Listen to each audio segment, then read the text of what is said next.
यद्वैतगदाधर श्रीवासदि गौरभक्तवृंद। हरे कृष्णा कृष्ण कृष्ण हरे हरे, हरे राम राम राम हरे हरे। हरे कृष्ण। हरे कृष्ण प्रभु जी।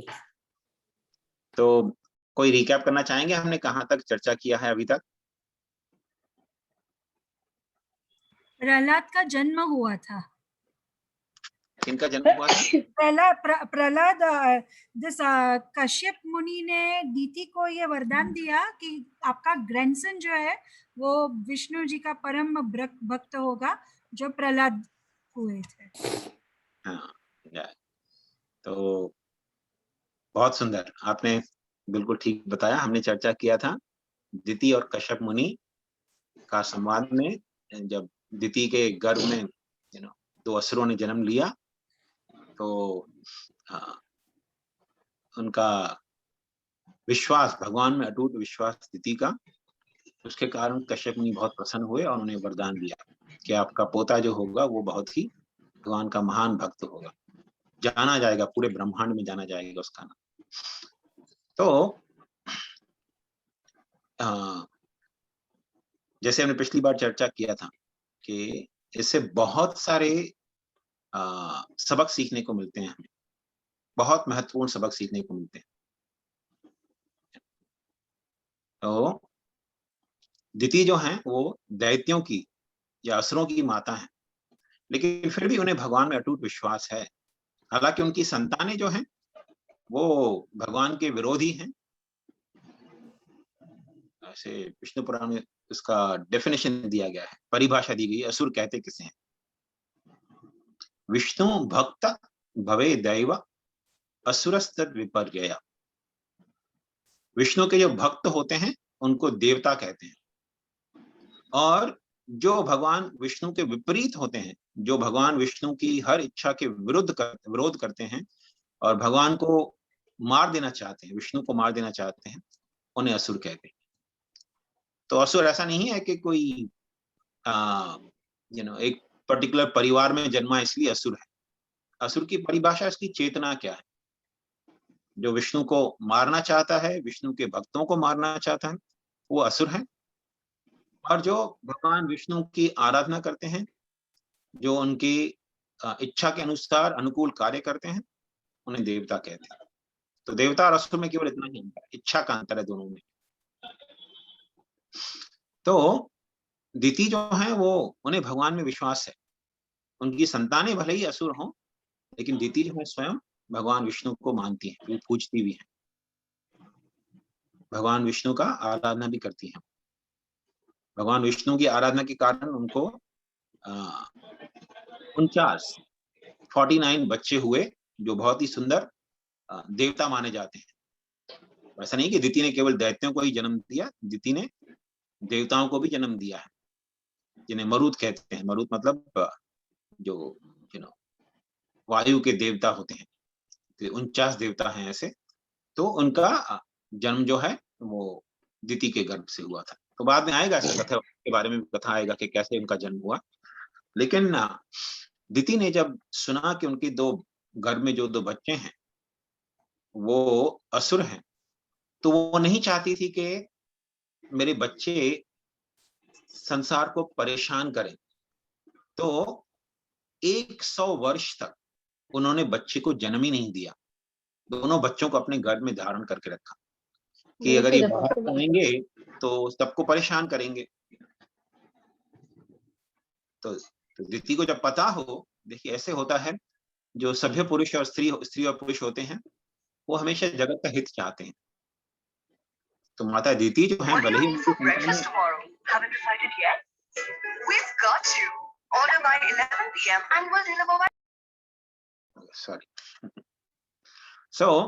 भले ही माता दिति की संतानें असुरी हों, लेकिन वो नहीं चाहती कि उनकी संतानें जगत को त्रस्त करें। वो स्वयं वैष्णवी हैं, भगवान विष्णु की आराधना करती हैं। लेकिन अंत में गर्भ तो धारण किया था 100 साल के लिए, लेकिन जन्म तो देना ही है बच्चों को। लेकिन जब गर्भ को धारण करके रखा था, उनके गर्व के प्रभाव से इन दोनों असुर, क्योंकि दोनों साधारण असुर नहीं थे, ये दोनों स्वयं जय विजय ही थे, जो जिनका पतन हुआ था चतुष्कुमारों के श्राप से। तो बहुत शक्तिशाली थे, गर्भ में बालक के रूप में भी बहुत शक्तिशाली थे वो। तो उनके प्रभाव से, उनके आसुरिक प्रभाव से पूरे ब्रह्मांड में अंधकार छाने लगा। सारे देवतागण गए ब्रह्मा जी के पास कि क्या हो रहा है। सूरज की रोशनी के बावजूद पूरे ब्रह्मांड में ऐसा लग रहा है कि अंधकार छाया हुआ है। बहुत ही हमारा मन विचलित हो रहा है। असुरों का जन्म नहीं हुआ था, उससे पहले ही देवताओं का मन विचलित होने लगा, उन्हें डर लगने लगा। कोई कारण नहीं था डर का, लेकिन फिर भी डर लगने लगा उनको। तो गए ब्रह्मा जी के पास, इसका कारण क्या है, क्यों ऐसे उत्पात हो रहे हैं, हमारे मन में डर लग रहा है। तो ब्रह्मा जी ने उनको पूरा कथा सुनाया कि कैसे चतुष्कुमार गए थे ब्रह्मलोक, और वहां के जो द्वारपाल हैं भगवान के, उनको श्राप दे दिया। अभी वो दोनों दिति के गर्भ में जन्म लिए हैं कश्यप मुनि के द्वारा। तो अब ये दोनों जो हैं जगत में बहुत त्राही त्राही मचाएंगे, और तब भगवान उनको अवतरित होकर बदलेंगे। तो 100 साल के पश्चात दिति ने जब दोनों बच्चों को जन्म दिया, तो पहले जन्म हुआ हिरण्याक्ष का। हिरण्याक्ष पहले बाहर आया मां के गर्भ से, और फिर हिरण्यकशिपु। तो इस हिसाब से हिरण्यकशिपु को बड़ा भाई माना जाता है, हालांकि वो मां के गर्भ से बाद में बाहर आया। लेकिन शास्त्रों में ऐसा कहा गया है कि जिस बालक का जन्म पहले होता है, मतलब जन्म ऐसे नहीं होता जब मां के गर्भ से बाहर आते हैं, उसे जन्म नहीं माना जाता। जन्म माना जाता है जब पुरुष जो है स्त्री के गर्भ में वीर्य का क्षय करते हैं, मतलब जब वीर्य का पात होता है, तो पहला जो वीर्य का एक बिंदु होता है, जो पहले अंदर जाता है वो पहला बालक माना जाता है, जो बाद में जाता है वो दूसरा बालक माना जाता है। तो इस प्रकार हिरण्याकशिपु का जन्म पहले हुआ था, लेकिन मां के गर्भ से वो बाद में बाहर आए, तो इसलिए उनको बड़ा भाई माना जाता है। ऐसे आयुर्वेद के अनुसार भी जो बालक बड़ा होता है उम्र में, जिसका जन्म पहले हुआ मां के गर्भ में, वो मां के गर्भ से बाद में बाहर आता है। तो हिरण्यकशिपु जो थे बड़े भाई थे, हिरण्याक्ष उसको बड़े भाई की तरह पूछते भी थे। हालांकि ज्यादा समय नहीं था दोनों के जन्म के समय में, लेकिन फिर भी बड़ा भाई माना जाता है वैदिक सभ्यता में। तो बड़े भाई की बहुत पूजा करते थे हिरण्याक्ष। लेकिन दोनों ही बहुत ही आसुरिक प्रवृत्ति के थे, और आसुरिक प्रवृत्ति बताया गया है कि किसे कहते हैं आसुरिक प्रवृत्ति। दोनों का मुख्य केंद्र यही था कि हमारे शरीर को बहुत ही हुष्ट पुष्ट पुष्ट और बहुत ही मजबूत बनाना है, और अपने शारीरिक बल के द्वारा सबको परेशान करना है, सभी को अपने वश में करना है, सबको अपने पैरों के नीचे दबा के रखना है। जो व्यक्ति शरीर को स्ट्रांग बनाने के लिए बहुत अधिक प्रयत्न करते हैं, ये आसुरिक प्रवृत्ति का एक चिन्ह है। आजकल देखिए बहुत सारे जिम वगैरह बनाते हैं कि आप आके अपना शरीर को मजबूत बनाइए। शरीर को मजबूत बनाने के लिए जिम की आवश्यकता नहीं होती है। अब देखिए अगर आप हिमालय में जाएंगे, आज की तिथि में भी अगर हिमालय में आप चले जाएंगे, तो वहां बहुत सारे योगी रहते हैं जो कोई जिम वगैरह नहीं करते। वहां जिम का प्रश्न ही नहीं होता। वो रहते हैं हिमालय में बर्फ में, बिना कोई कंबल के। योगी खास करके हिमालय में रहते हैं, वो तो केवल एक लायन क्लॉथ जो कोपिन धारण करके वहां रहते हैं। मतलब एक छोटा सा वस्त्र जिससे अपने नीचे के शरीर को ढक सके, उतना ही कपड़ा पहनते हैं बस। और बाकी ऊपर हमेशा नग्न रहते हैं, कितनी भी बारिश हो, कितनी भी बर्फ पड़े, कितनी भी ठंडी हो, कितनी भी गर्मी हो, कुछ फर्क नहीं पड़ता। उनका शरीर मतलब एकदम असुरों जैसा पावरफुल तो नहीं होता है, लेकिन हर वेदर को टॉलरेट कर सकता है बिना किसी बीमारी वगैरह के। और हेल्दी रहते हैं, कभी बीमार नहीं पड़ते, उनको बुखार वगैरह नहीं आता। योगियों को ना बुखार आता है, ना खांसी जुकाम, कुछ भी नहीं होता। हिमालय में रहते हैं लेकिन फिर भी जुकाम खांसी कुछ नहीं होता। ऐसा नहीं कि जिम के बगैर हम लोग शरीर को मजबूत नहीं बना सकते। शरीर को मजबूत बनाना मतलब हेल्दी जीवन जीना, बिना कोई हेल्थ के परेशानी के हम लोग जी सके। लेकिन असुरों को होता है कि मैं दिखाऊं मेरा शरीर इतना मजबूत है, देखो। ये आसुरिक प्रवृत्ति है। और क्यों दिखाना चाहते हैं शरीर को? ताकि दूसरों को आकर्षित कर सकेंगे, देखो मैं इतना मजबूत हूं। और खास करके स्त्रियों को अपनी तरफ आकर्षित कर सके, क्योंकि असुरों की चेतना ही यही होती है कि मुझे शरीर को आनंद देना है, मजबूत रखना है, जितना हो सके अच्छा खाऊं, अच्छे से सोऊं, संभोग करूं अधिक से अधिक। ये असुरिक प्रवृत्ति होती है। जितना हो सके उतना अधिक इकट्ठा करूं मेरे लिए। तो ये हिरण्याक्ष जो था उसकी यही प्रवृत्ति थी। हिरण्य मतलब गोल्ड, सोने को हिरण्य कहते हैं संस्कृत में। सो हिरण्याक्ष मतलब इसकी सोना प्राप्त करने की जो इच्छा थी वो इतनी प्रबल थी, जहां कहीं जाता वो सोना उठा के ले आता था। सोना दिखना नहीं चाहिए उसको, बस सब सोना मेरे पास आना चाहिए। आजकल भी देखेंगे आप, यानी आसुरिक प्रवृत्ति, हिरण्याक्ष की आसुरिक प्रवृत्ति बहुत प्रबल है लोगों में। खास करके बड़े बड़े बैंक्स में, जो प्राइवेट बैंक्स वगैरह हैं, आप देखेंगे दुनिया का अधिक से अधिक सोना जो है वो बैंकों में गोल्डन ब्रिक्स में बना के रखा हुआ है, बस लॉक में रखा हुआ है। तो जो बैंक का मालिक है वो सोचता है, अरे ये सारा सोना मेरे पास है, मैं हूं इसका मालिक, मेरे पास इतना सोना है। ये हिरण्याक्ष की प्रवृत्ति है। हिरण्याक्ष को भी ऐसी लालच थी, उसकी आंखों में चकाचौंध आ जाती थी जब सोना दिखता था। तो हर जगह वो जाता सोना इकट्ठा करने के लिए। और दूसरी उसको बहुत ही अभिलाषा होती थी कि सबके साथ मैं युद्ध करूं। तो जगह जगह जाकर बड़े बड़े जो देवता थे, जो बड़े महावीर थे, उनको जाके चैलेंज करता, अरे तुम मेरे साथ युद्ध करोगे क्या? ऐसे स्पोर्टिव वे में, चलो मेरे साथ थोड़ा युद्ध तो करो, दिखाओ जरा तुम कितने शक्तिशाली हो। और अगर कोई जिसे पता ना हो हिरण्याक्ष की बल का, वो उसके साथ युद्ध करता तो युद्ध में मारा जाता वो। तो हिरण्याक्ष का नाम इतनी ख्याति हो गई हिरण्याक्ष की कि पूरे ब्रह्मांड में सारे देवी देवतागण उनसे डरने लगे। तीन को छोड़कर, ब्रह्मा विष्णु और महेश, इन तीनों को छोड़कर बाकी सारे देवतागण हिरण्याक्ष के नाम से भयभीत हो जाते थे।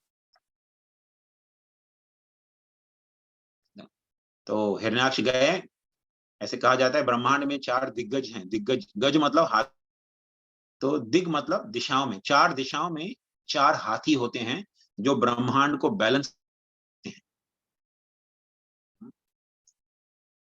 तो उन हाथियों का साइज जो है बहुत ही बड़ा है, बहुत ही बड़े शक्तिशाली हाथी है वो। उन हाथियों का शरीर जो है वो हिमालय पर्वत के समान बहुत ही विशालकाय है। हिमालय पर्वत जितने बड़े बड़े, उनसे भी बड़े हाथी हैं। वो 4 दिशाओं में रहते हैं। इस ब्रह्मांड में, भूमंडल में वो रहते हैं 4 दिशाओं में, पूरब पश्चिम, पश्चिम उत्तर दक्षिण, 4 दिशाओं में रहते हैं। ब्रह्मांड को, ये पूरे भूमंडल को बैलेंस करने के लिए।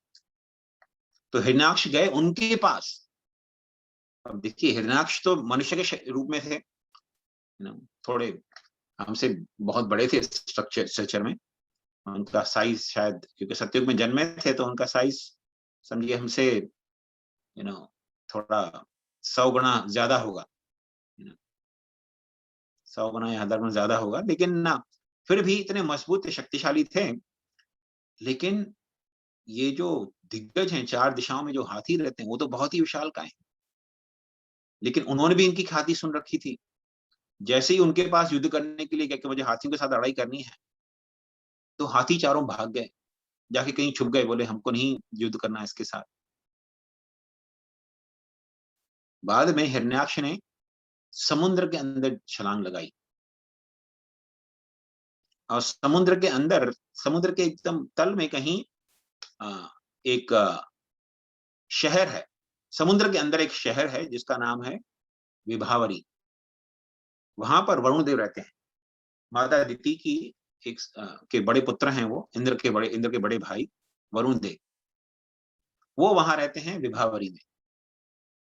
तो हिरणाक्ष उनके पास गए, क्योंकि कभी ऐसा समय था जब वरुण देव ने सारे देवताओं और असुरों को सबको परास्त कर कर एक यज्ञ किया था, अश्वमेध यज्ञ किया था। अश्वमेध यज्ञ मतलब घोड़े का बलि देकर भगवान कृष्ण को संतुष्ट करते हैं, ऐसा यज्ञ है, शास्त्र में एक विधान है इसका, अश्वमेध यज्ञ। लेकिन अश्वमेध यज्ञ करने के लिए सबसे पहला चीज ये है कि उस व्यक्ति को पूरे पृथ्वी पर या पूरे कभी ब्रह्मांड में उसकी अगर जाने की क्षमता है तो पूरे ब्रह्मांड में जाकर सबको अपने अधिकार में लाना, सबको ये कन्विंस करना कि आप मेरे अधीन रहकर इस जगत में कार्य करेंगे।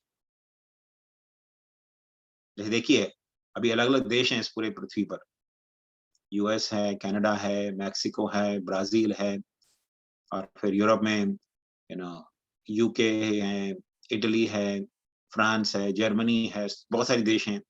मिडिल ईस्ट में फिर बहुत सारे अलग अलग देश हैं, पाकिस्तान है, अबू धाबी है, कजाकिस्तान, बहुत सारी अलग अलग देश हैं।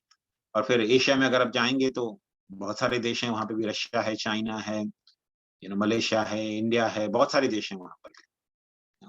और फिर सिडनी, ऑस्ट्रेलिया है नीचे। तो अलग अलग देशों के अलग अलग प्रेसिडेंट्स या प्रधानमंत्री होते हैं, है ना। लेकिन अगर किसी को अश्वमेध यज्ञ करना हो तो उसको हर एक देश में जाकर उनके वहां के राजा या प्रधानमंत्री जो भी होंगे उन्हें कन्विंस करना होगा कि आप मेरे अधीन रहकर कार्य करें।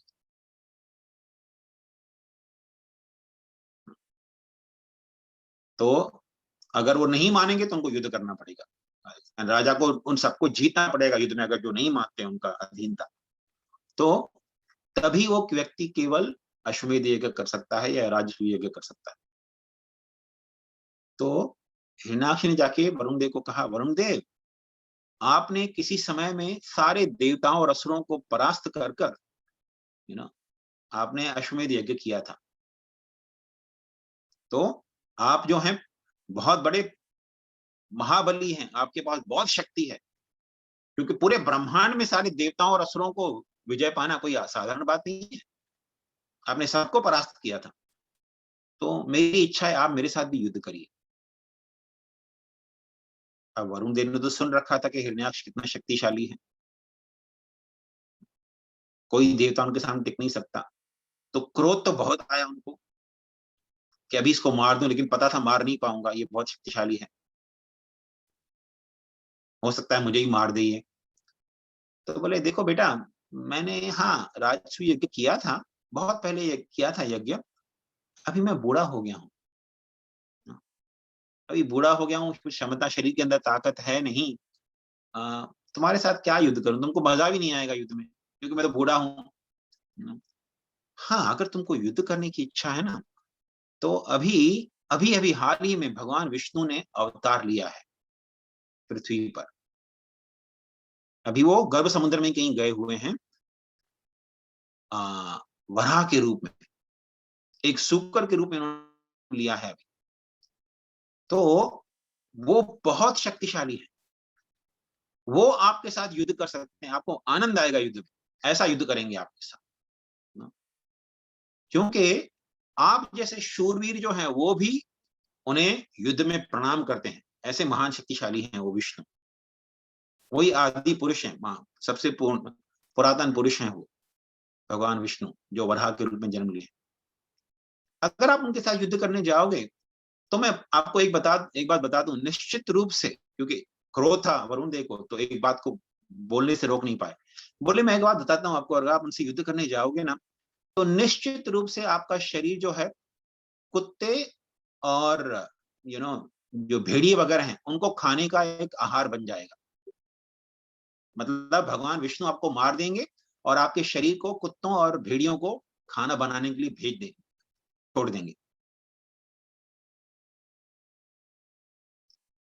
तो हिरण्याक्ष ने सुना तो उसको बहुत मजा आया, अरे वाह, कोई तो व्यक्ति है ये कह रहा है कि इतना शक्तिशाली है कि मुझे मार देगा। क्योंकि असुरों का एक चेतना होता है, वो सोचते हैं कि मुझसे बढ़कर कोई शक्तिशाली हो ही नहीं सकता। हालांकि वरुण देव ने बताया कि अगर आप उनसे युद्ध करने जाओगे तो आपका शरीर जो है वो कुत्तों का खाना बन जाएगा। लेकिन फिर भी उसे विश्वास था, अरे मुझसे कौन जीत सकता है। ये असुरों का चेतना होता है, उनको लगता है मुझसे बढ़कर शक्तिशाली नहीं सकता कोई। भगवान गीता के 16वें अध्याय में इसका बहुत ही सुंदर से निरूपण करते हैं, बहुत सुंदर से व्याख्या करते हैं इसका, कि असुरों का चेतना क्या होता है। बहुत सुंदर श्लोक आता है गीता में, कहते हैं सिद्धो हम बलवान सुखी। सिद्ध मतलब मुझसे परफेक्ट इस जगत में कोई है ही नहीं, मैं परफेक्ट हूं। बाकी सब लोगों को परफेक्शन क्या होता है पता ही नहीं। मैं जो भी चीज करता हूं परफेक्ट करता हूं। ये असुरिक चेतना है। सिद्ध हो हम बलवान, मुझसे बड़ा बलवान तो कोई है ही नहीं, मैं ही सबसे बड़ा बलवान। ऐसे हमारे इस यूएस में भी एक ऐसे ही एक व्यक्ति थे जिनका नाम था मोहम्मद अली। बहुत शक्तिशाली व्यक्ति थे, बॉक्सिंग चैंपियन थे और हेवी वेट लिफ्टिंग चैंपियन थे। बहुत स्ट्रांग शरीर था उनका। हेवी वेट लिफ्टिंग चैंपियन मतलब जितना वजन वो उठा सकते, रिकॉर्ड स्थापित किया था किसी समय में। तो उनका एक स्लोगन था, उनका नाम था मोहम्मद अली। मुसलमान धर्म का पालन करते थे वो, लेकिन उन्होंने कई बार स्लोगन बनाया था, there is only one Ali, that is Mohammad Ali. Ali मतलब भगवान होता है, उर्दू में अली भगवान को कहते हैं।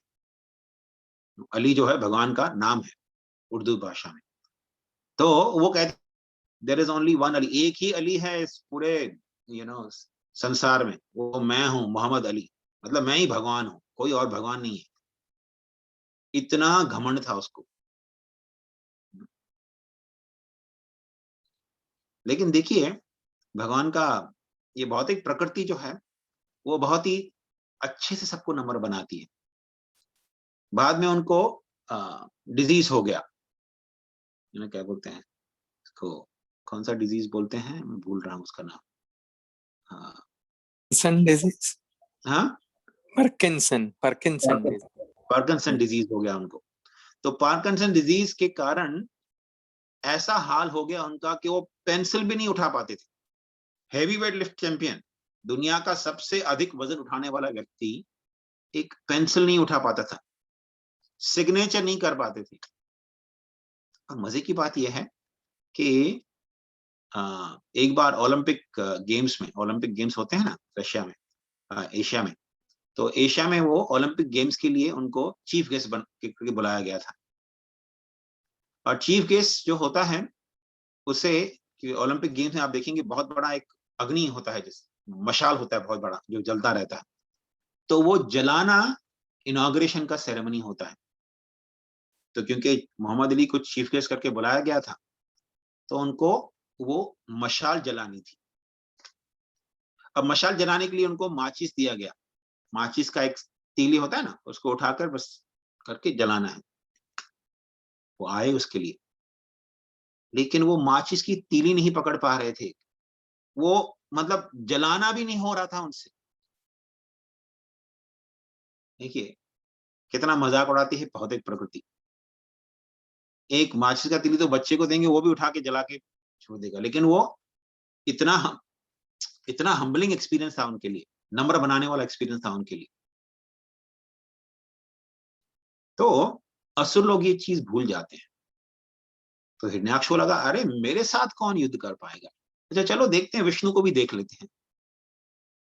तो वो गया जहां, जैसे वरुण देव ने बताया था उनको, वो गया गर्भ मंदिर में, क्योंकि भगवान विष्णु अवतरित हुए थे जब ब्रह्मा जी चिंतन कर रहे थे ना कि अरे ये पृथ्वी को मैं कैसे निकालूंगा गर्भ समुद्र से बाहर। तब भगवान उनके नासिका से जन्म लिए थे। तो भगवान उस समय समुद्र के अंदर थे, पृथ्वी को ढूंढ रहे थे कि कहाँ पे है पृथ्वी। हालांकि भगवान तो सब कुछ जानते हैं, वो सर्वव्यापक और सर्वज्ञ हैं, कुछ भी चीज उनसे छुपा नहीं है। लेकिन फिर भी क्योंकि उन्होंने शूकर का जन्म लिया था, ऐसे शूकर का लीला कर रहे थे, तो एक साधारण शूकर की तरह ढूंढने लगे कि पृथ्वी कहाँ पर है, सूंघते हुए ढूंढने लगे कहाँ पे है पृथ्वी। और पृथ्वी को ढूंढ लिया, फिर उसे उठाया अपने 2 दांतों पर और फिर ऊपर जाने लगे। जब ऊपर जाने लगे तब वहां पे आ गए। हिरण्याक्ष ने कहा, भगवान विष्णु को, भगवान वराहदेव को देखा, अरे बोले अरे ये कितना गंदा दिखने वाला प्राणी है। क्योंकि सुअर जो होता है ना, खास करके देखिए गांव में अगर आप सुअर को देखेंगे तो हमेशा कीचड़ में पड़ा रहता है। हमें याद है बचपन में देखते थे हम लोग, कभी कभी गांव में जाते थे अपने नैनीताल वगैरह में, तो वहां पे सुअर रहते थे और वो कीचड़ से निकलेंगे, कभी कभी तो सूरज से बाहर निकलेंगे, नाली से बाहर निकलेंगे, पूरे शरीर पे उनके विष्ठा वगैरह गंदा चीज लगा रहेगा। उनको बाल होते हैं बहुत शरीर पे, तो ऐसे से छड़ते थे। अगर आप उनके आसपास रहे तो आपके कपड़ों पे भी पूरा गंदगी लग जाएगा, तो कोई उनके पास जाता ही नहीं था। लेकिन भगवान वराहदेव जो थे, हालांकि वो सुअर के रूप में थे, लेकिन बहुत सुंदर रूप था उनका, बहुत ही सुंदर रूप था। अब सुअर कोई कैसे सुंदर लग सकता है, लेकिन भगवान विष्णु जो है जब शूकर का रूप लेते हैं तो इतना सुंदर रूप था उनका, इतना सुंदर रूप था कि स्वर्ग की अप्सराएं जो थी वो भी उनकी तरफ आकर्षित हो गई थी। करीब क्या ये शूकर से मैं विवाह कर सकती हूँ क्या? अब देखिए अगर पृथ्वी पर कोई सुंदर स्त्री हो, क्या सुअर को देख के उसका मन होगा कि अरे मैं इसके साथ विवाह कर लूं, कितना सुंदर सुअर है? नहीं, स्वर्ग की अप्सराएं तो मनुष्यों को भी कीड़े के समान देखती हैं। उनको कोई भी कितना भी सुंदर मनुष्य हो, उनको कोई अट्रैक्शन नहीं होता। स्वर्ग के देवता गण भी जो हैं, वो इस पृथ्वी पे जो स्त्रियां होती हैं वो उनके लिए बकरी के समान होती है। मतलब बकरी का चेहरा देख के आपको कोई आकर्षण नहीं होता है ना? कभी कभी कोई रेयरली ऐसी कोई सुंदर स्त्री होती है, जैसे अहिल्या थी, देव शर्मा की पत्नी रुचि थी, उनके प्रति इंद्र का आकर्षण हो जाता है। लेकिन सामान्यतः इस पृथ्वी की किसी भी स्त्री के प्रति किसी देवता का आकर्षण नहीं होता। उनको लगता है ये तो बकरी के समान उनका चेहरा। मिस वर्ल्ड हो, मिस यूएस हो, मिस इंडिया हो, कोई भी हो, उनके लिए वो मान लीजिए कोई बकरी हो, उसका चेहरा दिखता है उनको, बस कोई सुंदर नहीं दिखती है उनको। उसी तरह जो स्वर्ग की अप्सराएं होती हैं उनके लिए मनुष्य जो है बंदर के समान होते हैं। देख के आपको आकर्षण नहीं होता है कि अरे मुझे इससे विवाह करना चाहिए। कोई स्त्री को मन नहीं करता है बंदर को देख के मुझे इसके साथ विवाह करना। तो इसी तरह स्वर्ग की स्त्रियां भी किसी पृथ्वी के पुरुष में आकर्षण ही रखती हैं। कभी कभी रेयरली कोई ऐसा होता है, जैसे भागवत में विवरण आता है, बहुत रेयरली होता है कि अप्सरा उनको चाहती हो। कभी कभी आती हैं इंद्र के कहने पर किसी ऋषि का तपस्या भंग करने के लिए, नहीं कि उनको आकर्षण होता है ऋषि के प्रति, नो, कि ऋषि बहुत सुंदर है इसलिए मुझे उसका संग चाहिए, नहीं। वो आती है इंद्र का सेवा के रूप में, कि इंद्र ने चाहा है कि ऋषि का तपस्या भंग करना, इसलिए आती। जैसे मेनका आई थी विश्वामित्र का तपस्या करने। लेकिन भगवान शुकर जो थे इतने सुंदर थे, इतने सुंदर थे कि स्वर्ग की अप्सराएं भी सोचने लगी अरे मुझे इस शुकर से विवाह करना है। इतनी आकर्षित हो गई थी उस शुकर के प्रति। लेकिन यहाँ हिरण्याक्ष जो था, बोला अरे ये कितना गंदा दिखने वाला जीव है, कितना कुरूप है ये। फिर बोलने लगे भगवान को, अरे सुनो, तुम कहाँ ये पृथ्वी लेकर जा रहे हो? तुम्हें मालूम नहीं ये पृथ्वी मैं लेकर आया था, चुरा के आया था। सीधे बोल रहा है मैं चुरा के आया था, ये मेरी संपत्ति है। क्योंकि भागवतम इसका विवरण करते हैं प्रभुपाद जी कि पृथ्वी समुद्र के तल में क्यों चली गई थी, क्योंकि हिरण्याक्ष को सोने का इतना लोभ था, तो उसने सारी पृथ्वी से सारा सोना निकाल लिया और अपने पास कहीं रख लिया। तो इस पृथ्वी में, ये पृथ्वी जो है ना हवा में ठहरी हुई है। इस सारे देखिए ऊपर आसमान में देखिए आप, सूरज देखिए, चंद्रमा देखिए, सारे तारे वगैरह जो हैं वो आसमान में स्थित हैं, कभी गिरते नहीं है ऊपर से। क्यों? क्योंकि भगवान ने उनको इस तरह बनाया है कि सारे इंग्रेडिएंट जो हैं पृथ्वी के अंदर या हर एक ग्रह के अंदर, वो उस ग्रह को वहां पर स्थित रखते हैं। आप एक भी चीज निकाल देंगे पूरी तरह से उसमें से, ये सोना जो है वो एक वन ऑफ द इंग्रेडिएंट्स है ना। तो सोने को अगर निकाल देंगे पूरे पृथ्वी से, तो पृथ्वी का बैलेंस बिगड़ जाएगा और पृथ्वी जाके फिर समुद्र में गिर जाएगी, गर्भ समुद्र में। जैसे हमने चर्चा किया था, ब्रह्मांड के तल में एक समुद्र है ना, तो वहां समुद्र में गिर गई थी पृथ्वी, क्योंकि हिरण्याक्ष ने सारा सोना निकाल लिया था पृथ्वी से। तो भगवान पृथ्वी को ले जा रहे थे, तो वो बोला अरे तुम्हें पता नहीं है मूर्ख, ये पृथ्वी जो है मेरी संपत्ति है। ये असुरों का दूसरा तरह का चेतना होता है। एक और चेतना होता है असुरों में, इस संसार की सारी चीजें मेरी हैं। जितना बड़ा असुर उतना बड़ा चेतना होता है कि सब कुछ मेरा है। छोटा असुर मतलब होता है अरे ये घर मेरा है। ये भी असुरिक प्रवृत्ति है कि ये घर मेरा है, ये बैंक बैलेंस मेरा है, ये गाड़ियां मेरी हैं, ना, ये स्त्री या पत्नी या बच्चे मेरे हैं। हकीकत ये है कि इस संसार में हम लोग आते हैं थोड़े टाइम के लिए, इस शरीर में आते हैं हम थोड़े टाइम के लिए। जैसे कोई विजिटर होता है ना, विजिटर, कभी होटल में कोई विजिटर रहने जाता है, उनके लिए रूम लेता है, फिर रूम छोड़ के चला जाता है। कोई नहीं सोचता कि ये रूम मेरा है, हमेशा मुझे यही रहना है। नहीं, थोड़े टाइम के लिए आया हूँ, फिर छोड़ के जाना है। कभी हफ्ते 10 दिन के लिए वेकेशन के लिए जाते हैं, तो हफ्ता 10 दिन रहते हैं और रूम में। हमसे पहले बहुत सारे लोग रह लिए, हमारे बाद बहुत सारे लोग आके रहेंगे। उसी प्रकार कोई भी चीज ले लीजिए इस जगत में, कि घर ले लीजिए, गाड़ियां ले लीजिए, ये शरीर भी ले लीजिए, ये सब के सब हमारे टेम्पररी एसेट्स हैं, हमें दिए गए थोड़े टाइम के लिए, और जैसे ही मृत्यु होगी सब कुछ निकल जाएगा हाथ से। लेकिन आसुरिक प्रवृत्ति होती है, नहीं ये मेरा है, ये सब मेरा है, और लोग लड़ते भी हैं इसके लिए। पिता अगर संपत्ति छोड़ के गए तो बच्चे संपत्ति के लिए लड़ते हैं कोर्ट में। ये नहीं सोचते कि अरे पिताजी तो मर गए, सब कुछ छोड़ के, इतना इकट्ठा किया था उन्होंने, सब कुछ छोड़ के चले गए, वैसे ही मुझे भी मरना पड़ेगा, सब कुछ यहीं छोड़ के चला जाऊंगा। क्यों खामखा लड़ाई करूं, क्यों खामखा झगड़े करते रहूं लोगों के साथ, अपने स्वजनों के साथ झगड़ा करता रहूं। देखिए जब भगवान रामचंद्र को वनवास दिया गया, भगवान रामचंद्र खुशी खुशी चले गए, और भरत जी उनको बुलाने गए पीछे से, नहीं भैया आप वापस आइए। भरत जी ने सोचा चलो अच्छा हुआ चले गए, वन में जाके रहेंगे, अभी तो पूरा राज संपत्ति मुझे मिल गया। नहीं, उनको प्रेम था अपने भाई से, संपत्ति से प्रेम नहीं था। आजकल के युग में लोग संपत्ति से प्रेम करते हैं, स्वजनों से प्रेम नहीं करते। स्वजनों को इस्तेमाल करते हैं अपने सेल्फिश पर्पस के लिए। पत्नी पति को इस्तेमाल करती है, पति पत्नी को इस्तेमाल करता है, पति पत्नी मिलकर बच्चों को इस्तेमाल करते हैं, बच्चे माता पिता का इस्तेमाल करते हैं, और बाद में छोड़ देते हैं एक दूसरे को। संपत्ति से बहुत लगाव होता है, संपत्ति से प्रेम करते हैं, लोगों को इस्तेमाल करते हैं। लेकिन संसार में हकीकत में हमें करना क्या होता है, हमें संपत्ति को इस्तेमाल करना चाहिए, लोगों से प्रेम करना चाहिए। लेकिन लोग उल्टा करते हैं आजकल के युग में। ये आसुरिक प्रवृत्ति है। आसुरिक प्रवृत्ति में हम लोगों को इस्तेमाल करते हैं और संपत्ति से प्रेम करते हैं। ऐसा नहीं होना चाहिए, ये आसुरिक प्रवृत्ति है। क्योंकि सब कुछ छोड़ के जाना है, संपत्ति तो सब कुछ छोड़ के जानी है, लेकिन प्रेममय संबंध जो है वही हमारा एकमात्र एसेट है।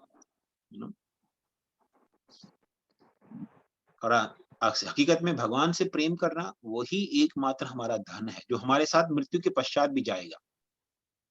बाकी किसी के साथ भी कितना भी प्रेम कर लें, कुछ भी कर लें, कितनी भी आसक्ति रख लें, अंत में पछताना पड़ेगा उस चीज के लिए, क्योंकि जितना आसक्ति होगा मृत्यु के समय उतना ही पीड़ा होगा। जितना धन संपत्ति में लगाव है, मृत्यु के समय उतना ही बहुत दुख होगा उसे छोड़ने के लिए।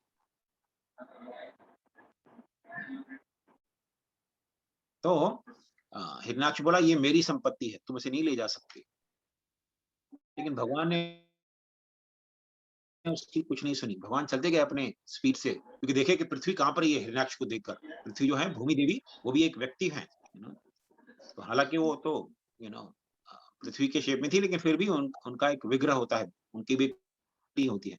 तो देखिए पृथ्वी कहां पर ही है, तो हिरण्याक्ष की तरफ देखे बगैर ही भगवान आगे बढ़ने लगे। तो हिरण्याक्ष पीछे से गाली देने लगा, अरे तुम निर्लज, मैं तुम्हें युद्ध के लिए ललकार रहा हूं और तू भाग रहा है यहाँ से, तुझे शर्म नहीं आती ना? किस तरह का वीर है तू, कायर कहीं के, डूब मर जाके कहीं। रुक, मैं तुझे जाने नहीं दूंगा, पृथ्वी मेरी संपत्ति, तू इसे ले जाकर नहीं ले जा सकता मेरे सामने, और मैं ये मत सोच के मैं तुझे छोड़ दूंगा ऐसे ही, मैं अपनी गदा से तुझे मार डालूंगा। भगवान ऐसे ही चलते गए जैसे कुत्ता पीछे हाथी के पीछे भौंकते भौंकते हुए आए, तो हाथी तो रुकता नहीं है, हाथी चलता जाता है। हिरण्याक्ष कुत्ते की तरह उनके पीछे पीछे भौंकते हुए जा रहा था। भगवान हाथी की चाल से अपने चले गए ऊपर, और ऊपर समुद्र के बाहर निकलकर उन्होंने पृथ्वी को अपनी योग शक्ति के द्वारा फ्लोट कर दिया, पृथ्वी पानी के ऊपर, मतलब पृथ्वी डूबी नहीं फिर पानी में। हालांकि हिरण्याक्ष ने उसके अंदर इम्बैलेंस क्रिएट किया था, भगवान ने वापस बैलेंस क्रिएट कर दिया अपनी योग शक्ति के द्वारा, और पृथ्वी को समुद्र के तट पर छोड़कर फिर मुड़े हिरण्याक्ष की तरफ। बोले हाँ तुमने ठीक कहा, मैं तो निर्लज हूं, मैं कायर हूं, लेकिन मैं कहीं भी जाऊंगा तुम तो मेरे पीछे आओगे ही।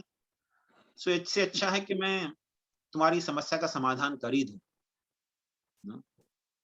मैं कहीं भी जाऊंगा तुम पीछे पीछे तो आओगे ही, समाधान कर ही देते हैं तुम्हारा।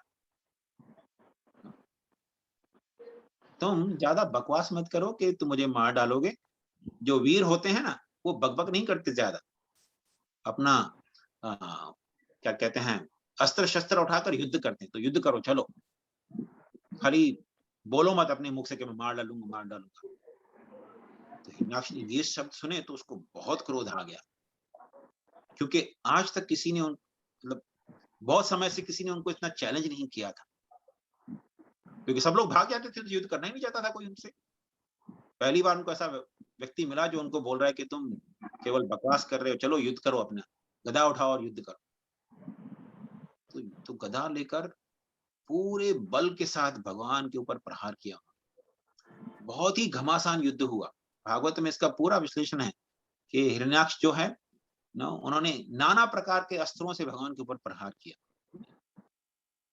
गदा से जाके भगवान को जोर से मारा, और भगवान हिले तक नहीं, गदा का प्रहार सह लिए लेकिन हिले तक नहीं वहां से। तो भगवान अपनी गदा से प्रहार करने लगे, दोनों की गदाएं टकराने लगी। इतनी शक्तिशाली गदा थी दोनों की कि अग्नि की चिंगारियां निकलने लगी उनकी गदा से,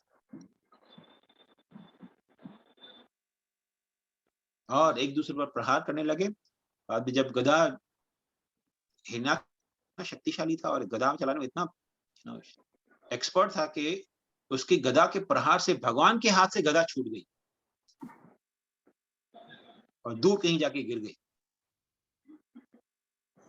तो हिरण्याक्ष ने, अब इसके पास पूरा मौका था कि भगवान को मार सकता, भगवान तो निहत्ते थे, उसको मार सकते थे, लेकिन हिरण्याक्ष भी क्योंकि बहुत ही घमंडी था, उसने भी अपनी गदा अपने कंधे पर रख ली।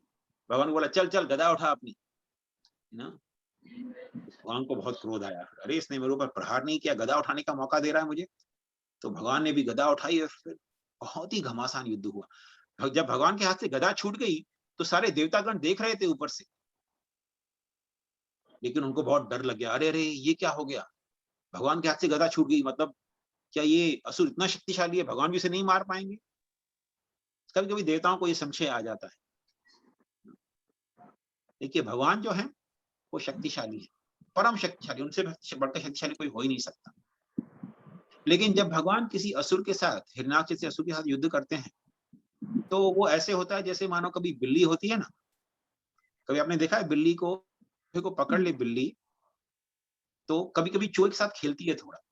पता नहीं आप लोगों से कितने देखा, लेकिन मैंने एक बार देखा था ऐसा। जब मैं मुंबई मंदिर में रहते तो मंदिर के पिछवाड़े में एक ग्राउंड था। मंदिर के पीछे अभी तो वहां पे बगीचा बन गया है, लेकिन पहले वहां पे एक ग्राउंड था, ओपन ग्राउंड था। पहले बहुत गार्बेज रहता था, गार्बेज को क्लीन करा के ग्राउंड बनाया गया मंदिर गार्डन बनाने से पहले। तो जब खुला हुआ ग्राउंड था वहां पर, तो एक बार मैंने देखा एक बिल्ली चूहा पकड़ कर ले आई थी। पूरा खुला ग्राउंड था, कहीं भी छुपने की जगह नहीं थी। तो खुले ग्राउंड के बीचों बीच ले आई चूहे को और चूहे को छोड़ दिया। तो चूहे को जैसे ही छोड़ दिया, चूहा भाग रहा है इस तरफ, तो बिल्ली जाके वहां से उसको एक झापड़ मारती। इधर झापड़ मार तो इधर भागने लगा, फिर उधर जाके फिर उधर से झापड़ मार रही, फिर उधर भाग रहा है तो फिर मुंह में उठा के ऐसे ऊपर से फेंक रही है, घूमते घूमते फिर नीचे आ रहा था। फिर उसको मुंह से पकड़ लेती, फिर उसको मुंह से ऊपर फेंकती, फिर नीचे गिरता, फिर भागता इधर उधर। थोड़ी देर तक उसके साथ खेल रही थी मजे से चूहे को, और थोड़ी देर खेलने के बाद उसको मार के खा गई। तो भगवान भी जब कितना भी शक्तिशाली असुर हो, कभी कभी उनके साथ युद्ध करते हैं, तो ऐसे ही युद्ध करते हैं जैसे बिल्ली चूहे के साथ कभी कभी खेल करती है। तो भगवान भी ऐसे ही हिरण्याक्ष के साथ थोड़ा खेल रहे थे। देवता डर लग रहे थे, अरे बाप रे, कि भगवान के हाथ से गदा छूट गया, मतलब हिरण्याक्ष बहुत शक्तिशाली है। तो भगवान को भी मजा आता है थोड़ा थोड़ा एंग्जाइटी देने में। देवता लोगों को एंग्जाइटी हो रहा था, तो भगवान को मजा आता है उसमें कि चलो इनको लग रहा है कि अरे मैं इतना शक्तिशाली नहीं हूँ। तो भगवान ने काफी देर युद्ध किया हिरण्याक्ष के साथ। और एक बार तो ऐसा हो गया कि हिरण्याक्ष ने जाके भगवान को ऐसे सोचा कि मैं अपने बाहों में पकड़कर उसे कुचल दूंगा, ऐसे बाहों में क्रश कर दूंगा अपने। तो भगवान को जैसे ही जाके एम्ब्रेस किए, तो भगवान अपनी योग शक्ति के द्वारा वहां से गायब हो गए। देखा थोड़ी दूरी पे भगवान खड़े हैं, फिर वहां जाके फिर वहां एम्ब्रेस करते, तो वहां से भगवान फिर गायब हो जाते, फिर कहीं और नजर आते थे। तो इस तरह हिरण्याक्ष ने भी बहुत कोशिश किया। अंततः जब युद्ध चलने लगा बहुत देर तक, तो ब्रह्मा जी आए, बोले भगवान आप प्लीज इसके साथ ज्यादा खिलवाड़ मत करिए, ये बहुत शक्तिशाली असुर है। ये देखिए अभिजीत का समय बीता जा रहा है। दोपहर में जो नून का टाइम होता है ना, नून टाइम मतलब 12 बजे नहीं, एग्जैक्टली मिड डे टाइम जो होता है, तो 24 मिनट पहले और 24 मिनट बाद का जो समय होता है इसे अभिजीत मुहूर्त कहते हैं। तो ब्रह्मा जी बोले भगवान ये अभिजीत मुहूर्त भी बीता जा रहा है, आप ज्यादा खिलवाड़ मत करिए इसके साथ, कृपया इसे मार दीजिए। तो भगवान हंसने लगे। फिर अभिजीत मुहूर्त के अंत में समय में भगवान ने अपने हाथ से केवल एक झापड़ मारा हिरण्याक्ष को, यहाँ पर एक झापड़ मारा कान के नीचे, मतलब कान के नीचे बजा के दे, हिंदी में बोलते हैं ना ऐसे। तो भगवान ने कान के नीचे एक बजा के दिया हिरण्याक्ष को, एक झापड़ यहाँ मारा कान के नीचे, हिरण्याक्ष का प्राण पखेरु हो गया और मर के वो नीचे गिर गया। भगवान ने इतनी बार गदा मारा था, दिखा रहे थे कि युद्ध कर रहे हैं, इतना शक्तिशाली है हिरण्याक्ष, भगवान के गदा के प्रहार से भी नहीं मरा, लेकिन भगवान ने अपने हाथ से एक कान के नीचे बजा के दिया उसको, और उसी समय हिरण्याक्ष जो है मर के गिर गया जमीन पर। और फिर सारे देवतागण बहुत प्रसन्न हो गए, ऊपर से फूलों की वर्षा की भगवान के ऊपर। और फिर भगवान अंतर्ध्यान हो गए, अपने धाम चले गए। तो भगवान ने अभिजीत मुहूर्त के समय, दोपहर के समय हिरण्याक्ष का वध कर दिया था। इसलिए आप देखेंगे हर साल ये दिन आता है, वराह द्वादशी का दिन। अभी हाल ही में हो गया हर वराह द्वादशी का दिन, थोड़े ही दिन पहले आया था, फरवरी महीने में आता है। आज क्या है, अमावस्या है ना, तो वराह द्वादशी मतलब 15 और 3 18 दिन पहले आया था वराह द्वादशी। भगवान वराहदेव का जन्मदिन था तभी, 18 दिन पहले। तो उस दिन भगवान ने दोपहर के समय झापड़ मार के अंत कर दिया था हिरण्याक्ष का। इसीलिए उस दिन तक जब भी वराह द्वादशी का दिन आता है, तो भक्त लोग, भगवान कृष्ण के जो भक्त हैं, उस समय को याद करते हुए कैसे भगवान ने उस दिन हिरण्याक्ष को मार दिया था, दोपहर तक व्रत करते हैं। कई बार लोग पूछते हैं अरे हम दोपहर तक व्रत क्यों करते हैं? क्योंकि दोपहर के समय भगवान ने हिरण्याक्ष को झापड़ मार के मार दिया था, तो इसलिए दोपहर तक हम लोग व्रत करते हैं भगवान के उस विजय के स्मरण करते हुए। तो इस तरह भगवान ने हिरण्याक्ष को मार दिया, और उसी समय दिति के हृदय में बहुत डर सा बैठ गया, क्योंकि माता पुत्र से कनेक्टेड होती है ना, उसके हृदय में बहुत पीड़ा होने लगी और उसके स्तन से खून बहने लगा। जब माता को बहुत अधिक प्रेम होता है ना पुत्र के साथ, और पुत्र के ऊपर कुछ विपदा होने वाली होती है या मृत्यु होने वाली होती है, तो माता को अपने आप उसका ज्ञान हो जाता है, कितनी भी दूर बैठी हो, भले पता ना हो। तो दीति के स्तन से खून बहने लगा और उसके हृदय में बहुत पीड़ा होने लगी। समझ गई कि अभी मेरे पुत्र का अंत निकट आ गया। तो इस तरह भगवान ने हिरण्याक्ष का वध कर दिया और पृथ्वी को वापस अपने स्थान पर बिठा दिया। और फिर ब्रह्मा जी के जो पुत्र थे मनु और शत्रुपा, वो पृथ्वी पर रहने लगे और पूरी पृथ्वी को अपनी संतानों से भर दिया। तो अभी हम यहाँ पर समाप्त करेंगे इस कथा को। किसी का अगर कोई प्रश्न हो तो पूछ सकते हैं।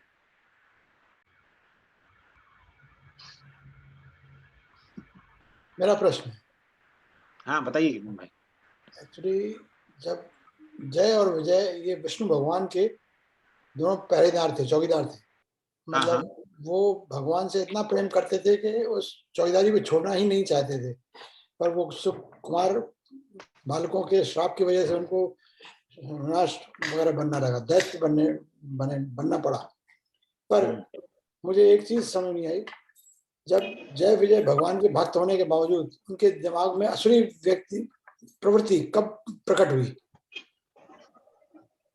हाँ, भगवान के भक्त थे वो, उनको तो असुरिक प्रवृत्ति आ नहीं सकती, लेकिन क्योंकि श्राप मिला था, तो जब वो वैकुंठ धाम छोड़कर जैसे इस जगत में आए, तो वो आसुरिक प्रवृत्ति उनके अंदर आ गई, श्राप के कारण आ गई। ऐसा नहीं कि उनके अंदर स्वाभाविक थी, लेकिन श्राप के कारण वो आसुरिक प्रवृत्ति आ गई उनके अंदर। जब किसी को शक्ति प्रदान होती है तो ओवर कॉन्फिडेंस तो हो ही जाता है, भले वो देवता हो या राक्षस हो। हाँ, वो तो है। उनको भी मालूम था कि हम इसको मार नहीं सकेंगे, लेकिन उनके दिमाग में ये थी, असली प्रवृत्ति थी, वो कहते हम देखेंगे। मतलब इतना मन परिवर्तित कब हुआ, मतलब राक्षसों का और विष्णु के प्रति? ये देखिए, इस जगत में प्रकृति के 3 गुण होते हैं।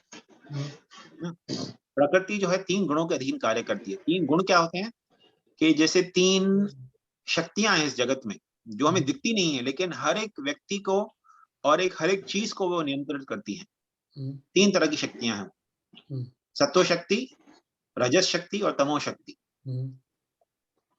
तो ये 3 शक्तियां जो हैं, सत्व शक्ति वो व्यक्ति के अंदर सात्विकता लाती है। सात्विकता मतलब अच्छे विचार, अच्छे गुण लाना, अच्छी सोचना, अच्छी सोच जो है वो सब सत्व के कारण होती है। और दूसरी जो शक्ति है रजस शक्ति या रजोगुण जो होता है, उसका प्रभाव ये होता है कि व्यक्ति हमेशा ये चिंतन करता है कि सब कुछ मेरे लिए है, सब कुछ मेरे भोग के लिए, मेरी संतुष्टि के लिए बनाया है। ये भगवान ने इस जगत में जो कुछ बनाया सब मेरे लिए बनाया। ये रजोगुण का प्रभाव। जब व्यक्ति रजोगुण के प्रभाव में होता है तो इस तरह की चेतना उसके अंदर डेवलप होती है। और तमोगुण का प्रभाव क्या होता है? तमोगुण का प्रभाव होता है मैं न केवल हर एक चीज को अपने लिए इस्तेमाल करूंगा, लेकिन जब चाहिए उसे समाप्त कर दूंगा। जो भी मेरे सामने मेरा प्रतिद्वंदी बन के पड़ा होगा मैं उसे खत्म कर दूंगा। ये तमोगुण का प्रभाव। सत्वगुण में व्यक्ति ऐसा नहीं सोचता। देखिए जैसे देखिए इंडिया का जो एक रूल रहा है शुरू से ही कि हम किसी देश पर आक्रमण नहीं करेंगे, है ना। एक सात्विक विचार है, हम किसी के ऊपर क्यों आक्रमण करें। अगर कोई किसी प्रकार रहना चाहता है सुख से, रहने दो उनको, हम नहीं जाएंगे किसी के ऊपर आक्रमण करें। अगर कोई हमारे ऊपर आक्रमण करेगा तो हम उसका जवाब देंगे, लेकिन हम आक्रमण करने जाएंगे। लेकिन असुरिक प्रवृत्ति क्या होती है, अरे वो लोग सुख से क्यों रह रहे हैं, मुझे उनको सुख नहीं रहने देना है। होता है ना, कई देश सोचते हैं ना, कई बार आक्रमण करते रहते हैं कि हमको इनको सुख से नहीं रहने देना है। ये तमोगुण का प्रभाव। तो ये जो व्यक्ति ऐसा जीवन शैली जीते हैं जिसके कारण वो तमोगुण के प्रभाव में आ जाते हैं, तो फिर ये चेतना अपने आप आने लगती है। ऐसा कोई कारण है? ये 3 शक्तियों को हम, हाँ, ऐसा कोई कारण है जिस वजह से तपोगुण रजोगुण बिल्कुल पड़े? बिल्कुल बिल्कुल। देखिए इस जगत में ये तीनों शक्तियां अलग अलग समय पर बहुत ही प्रज्वलित हो जाती है। तीनों शक्तियों का अलग अलग समय पे प्रभाव होता है, हर रोज होता है। जैसे सूर्योदय से 1.5 घंटा पहले सत्व गुण जो होता है बहुत ही प्रबल होता है, बहुत ही प्रबल होता है ब्रह्म मुहूर्त के समय। तो इसलिए बोलते हैं ना हमारे यहाँ के भाई ब्रह्म मुहूर्त में उठ जाना चाहिए, उसके सूर्योदय से 1.5 घंटा पहले उठ के थोड़ा भगवान का चिंतन करना चाहिए, कथा कीर्तन करना चाहिए, पूजा करना चाहिए भगवान का, थोड़ा जप वगैरह करना चाहिए भगवान के नाम का, बोलते हैं ना। तो जो व्यक्ति उस समय उठ जाता है, सोया नहीं होता है, तो वो सात्विक शक्ति को अपने अंदर जमा कर लेता है, वो सात्विक शक्ति के प्रभाव में आ जाता है, उसकी बुद्धि अच्छे से चलने लगती है, उसका शरीर हमेशा हेल्दी रहता है ना। जो व्यक्ति रोज सवेरे उठता है ना अर्ली मॉर्निंग में, तो वो सत्व गुण के संपर्क में आ जाता है, सत्व गुण का पूरा एनर्जी उसके अंदर चला जाता है। दोपहर के समय रजोगुण का प्रभाव बहुत होता है, तो इसलिए दोपहर के समय बोलते हैं सब लोग कि काम करते रहो, काम करते रहो, काम में लगे रहेंगे तो क्योंकि काम मतलब ये रजोगुण का प्रभाव है कि मुझे काम करना है ताकि मैं अपना रोजी रोटी चला सकूं। लेकिन वैदिक सभ्यता में ऐसा होता था कि दोपहर के समय भी लोग गायत्री मंत्र का जप करते थे।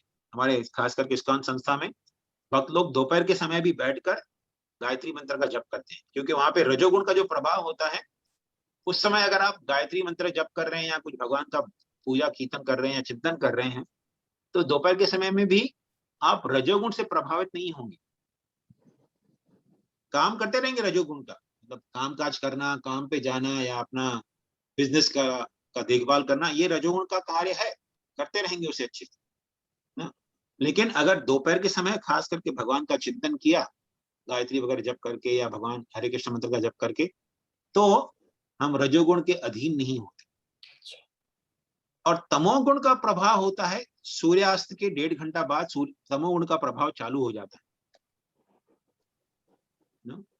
तो सूर्यास्त जैसे हो गया, जब सूर्य अस्त हो गया, आजकल जैसे सूर्यास्त होता है यहाँ पर कैलिफोर्निया में 6:15 बजे होता है सूर्यास्त शाम को, ठीक है। तो 6:15 मतलब 7:15, 7:45, 7:45 बजे थे तमोगुण का प्रभाव बढ़ना चालू होता है, और पीक पे होता है तमोगुण का प्रभाव अर्धरात्रि के समय, मिडनाइट पे। तो जो व्यक्ति मिडनाइट तक जागता है वो तमोगुण को अपने अंदर भर लेता है। क्योंकि अगर आप तमोगुण के समय जाग रहे हैं तो आप तमोगुण को अपने अंदर इनवाइट कर रहे हैं कि आप मेरे अंदर आ जाओ, मुझे आपकी शक्ति की आवश्यकता है। लेकिन अगर आप सो रहे हैं उस समय, तो सोने का कार्य जो तमोगुण का कार्य है, ठीक है ना। तो नींद आपको बहुत ही अच्छी आएगी अगर आप अर्धरात्रि के समय सो रहे होते हैं। जो क्वालिटी ऑफ स्लीप होता है वो बेस्ट होता है अगर वो व्यक्ति उस समय सो रहा हो, तो डीप स्लीप में होता। तो इसीलिए हमारे शास्त्रों में कहा जाता था ना, हम बचपन सुनते ना, जल्दी सो जाना चाहिए, देर रात तक जागना नहीं चाहिए, क्योंकि तमोगुण में होंगे तो शरीर में भी बहुत ही बीमारियां आएंगी, तमोगुण का प्रभाव है, शरीर में बीमारियां आएंगी।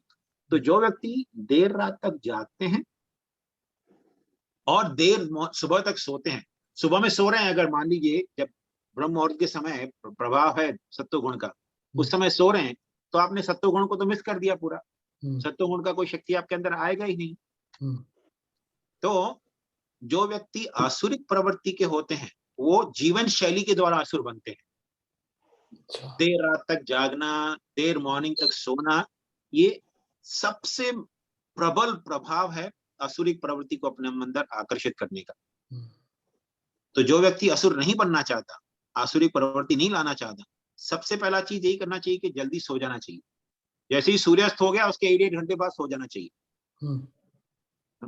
सूर्यास्त के समय नहीं सोना चाहिए, सूर्यास्त होने के बाद कम से कम आधा 1 घंटा तो जागना चाहिए, उसके बाद 1 घंटे के अंदर सो सकते हैं। कभी क्योंकि समर में थोड़ा लेट होता है ना सनसेट, कभी 9 बजे होता है, 8:30 9 बजे होता है सनसेट, तो ये 9 बजे भी हो गया तो 9:30 तक सो सकते हैं। 9:30 बजे सो जाएंगे और सूर्य सुबह 5:30 पौने 6 बजे सूर्योदय हो जाता है समर में, तो 4:45 की जगह कम से कम 4:45 या 4:15, 4:30, 4:45 तक उठ जाना चाहिए। समर में भी उठना चाहिए, सूर्योदय से तो पहले उठना ही चाहिए। और एक चीज बहुत इंटरेस्टिंग है, अब देखिए यहाँ पे जो डेट चेंज होता है रात को 12 बजे चेंज होता है ना, लेकिन वैदिक सभ्यता में डेट चेंज होता है सूर्योदय के साथ। तिथि दिन जो चेंज होता है ना, जैसे आज मान लीजिए शुक्रवार है, तो शुक्रवार चालू हुआ सुबह 6:15 बजे जब सूर्य का उदय हुआ। आप देखिए कोई भी अगर कैलेंडर वगैरह ले लेंगे तो सूर्य दिन का चेंज होता है या तिथि का चेंज होता है सूर्य उदय के समय। ये बहुत महत्वपूर्ण है। तो जो व्यक्ति सूर्य उदय के समय सो रहा होता है, मतलब उसने अपने दिन का अंत भी सोते हुए किया और दिन की शुरुआत भी सोते हुए की। ठीक है ना? तो जो व्यक्ति दिन के अंत में भी सोया हुआ है, दिन के शुरुआत में भी सोया हुआ है, वो हमेशा सोता ही रहेगा। मतलब सोता रहेगा मतलब हमेशा अज्ञान में रहेगा वो व्यक्ति। ठीक है ना? लेकिन जो व्यक्ति सूर्य उदय के समय जाग रहा होता है और भगवान का जप कर रहा होता है या भगवान का पूजा कर रहा होता है, मतलब उसने दिन का अंत भी, पिछले दिन का अंत भी भगवान की भक्ति करते हुए किया और दिन का शुरुआत भी भगवान का भक्ति करते हुए किया। मतलब बहुत संभावना है कि वो व्यक्ति पूरा जीवन भगवान का भक्ति करता रहे। तो सूर्य उदय का समय बहुत महत्वपूर्ण होता है और अगर किसी को सत्वगुण में स्थित होना है तो उसे सूर्योदय से कम 1.5-2 घंटा पहले उठ जाना चाहिए। एक प्रश्न और है। हरे कृष्ण प्रभु जी, एक मिनट प्रभु जी, इंडिया में अभी रात के 10:30 हो गए, तो आई मीन वही प्रश्न may be next time continue करेंगे, इज दैट ओके? और बिल्कुल बिल्कुल ठीक है प्रभु जी। तो आप सुदेश्वर प्रभु आप अपना प्रश्न रखिए अगले हफ्ते के लिए, हम अगले हफ्ते चर्चा करेंगे। अगले हफ्ते लेक्चर शुरू करने से पहले प्रश्न कर लेंगे आप। ध्यान नहीं, उस टाइम ध्यान नहीं तो yes eye contact you for the time, because अभी थोड़ा ये संडे से थोड़ा चेंज होगा, तो कैसे कर सकते हैं? मैं I get in touch with you. Sure प्रभु या okay, thank you everyone. Hare Krishna. Hare Krishna. बहुत धन्यवाद। हरे कृष्ण प्रभु जी। हरे कृष्ण। हरे कृष्ण। बहुत धन्यवाद।